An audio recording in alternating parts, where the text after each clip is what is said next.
بسم الله الرحمن الرحيم. الحمد لأهله والصلاة لأهلها أما بعد.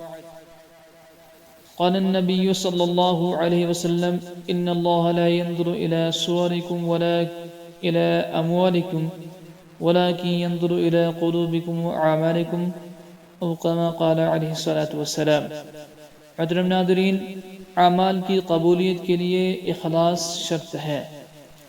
ریاکاری سے انسان کے اعمال برباد ہو جاتے ہیں۔ تو ریاکار کون شخص ہے؟ اس کی 4 علامتیں، ریاکار کی 4 علامتیں ہیں۔ نمبر 1، تنہائی میں نیک کاموں میں سستی کرنے والا ہو۔ نمبر 1، تنہائی میں نیک کاموں میں سستی کرنے والا ہو۔ نمبر 2، لوگوں کے سامنے پورے نشاط اور چستی سے عمل کرتا ہو۔ لوگوں کے سامنے پورے نشاط اور چستی سے اعمال کرتا ہو۔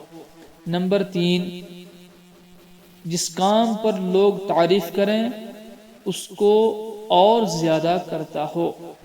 جس کام پر لوگ تعریف کریں اس کو اور زیادہ کرتا ہو۔ نمبر 4، جس عمل پر اس کی برائی کی جائے اس کو کم کر دیتا ہے۔ جس عمل پر اس کی برائی کی جائے اس کو کم کر دیتا ہے۔ اللہ رب العزت ہم سب کو ریاکاری اور ریاکاری کے ساری علامات سے بچنے کی توفیق عطا فرمائے۔ آمین ثم آمین یا رب العالمین۔